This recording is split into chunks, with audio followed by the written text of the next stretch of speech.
کہا کہ یہ نوجوان تم بہت بھولے بھالے ہو, تم زمانے سے نرالے انسان ہو, تیری یہ خدمت قبول کی جائے گی. اتنا سننا تھا کہ نوجوان نے اس گٹھری کو اٹھایا اور سر پہ رکھا اور عورت سے ارشاد فرمایا. نوجوان نے یہ خاتون تمہارے اشارے جدھر ہوں گے میں ادھر جاتا نظر آؤں گا. چنانچہ آگے آگے عورت چلتی ہے, پیچھے پیچھے نوجوان گٹھری لے کر کے چلتا ہے, اور چلنے کے ساتھ ساتھ جیسے ہی عورت کہتی کہ نوجوان دائیں مڑو, نوجوان دائیں مڑتا ہے. عورت کہتی نوجوان اس کلیا میں گزرو, ادھر چلے جاؤ, نوجوان ادھر چلا جاتا ہے. عورت کہتی نوجوان آگے بڑھو, نوجوان آگے چلا جاتا ہے. یکایک مکہ کے باہر جہاں پہ اس نے کٹیا بنا رکھا تھا, کٹیا بنا رکھی تھی, اس کے کٹیا کے قریب جب پہنچے تو اس نوجوان نے گٹھری کو اتار کے زمین پہ رکھا, اور رکھنے کے بعد کہا کہ اماں بتاؤ اور کوئی حاجت ہو تو بتاؤ. اس عورت نے کہا کہ یہ نوجوان تم نے میرا یہ کام کر دیا ہے, اب مزدوری تو لیتے جاؤ, میرا کام کیا ہے تو مزدوری تو لے لو.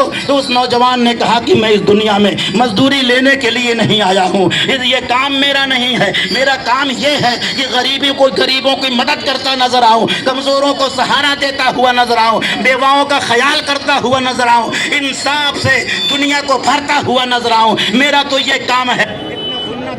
متاثر ہو گئی. متاثر ہونے کے بعد عورت نے کہا یہ نوجوان اگر مزدوری نہیں لیتے ہو تو میری ایک نصیحت مان لو, میرا ایک قول قبول کر لو, میری ایک بات مان لو. بات کیا ہے جلدی بولو خاتون.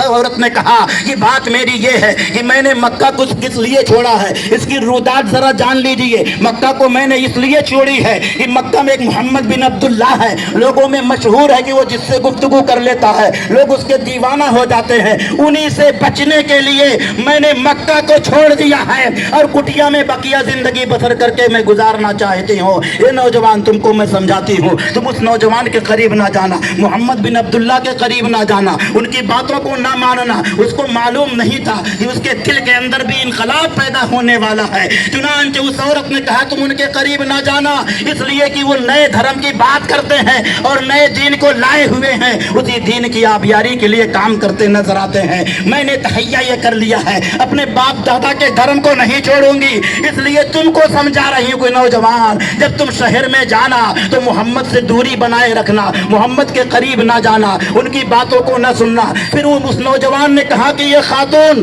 یہ بتاؤ تیرا میرے بارے میں کیا خیال ہے. خاتون نے جو باتیں کی, جو خیالات کا اظہار کیا, جو اظہار خیال کیا وہ یہ ہے کہ وہ خاتون کہتی کہ نوجوان تم بہت خوبصورت ہو, تم بڑے بھولے ہو, تم بڑے نرالے ہو, تمہارے چہرے کے اندر وہ روشنی موجود ہے کہ ہر کوئی دیکھ کر کے تمہارا گرویدہ ہو جاتا ہے. تمہاری باتوں میں وہ چاشنی ہے کہ جو تمہاری باتیں سن لیتا ہے وہ دیوانہ اور مستانہ ہو جایا کرتا ہے. جب وہ خطبہ پڑھ رہی تھی اس نوجوان کا, تو نوجوان نے کہا کہ اماں بتاؤ جس نوجوان سے تم پھیرنا چاہتی ہو, مجھ کو برگستہ کرنا چاہتی ہو, وہ نوجوان محمد بن عبداللہ میں ہی ہوں, بتاؤ میرے بارے میں کیا خیال ہے. تب عورت نے کہا کہ یہ نوجوان اگر وہ تو ہی ہے تو اپنے ہاتھ کو بڑھا دے, تیرے ہاتھ کا پوسا لے کر کے تیرے دھرم میں آنا چاہتی ہوں. جس دھرم کا ریفارمر ایسا ہو, ایسا سچا پاک باز ہو, موہنی صورت والا ہو, اس کے دھرم کو یقیناً قبول کرنا چاہیے. اس نے کلمہ پڑھ کر کے اسلام کی دولت کو پا لیا.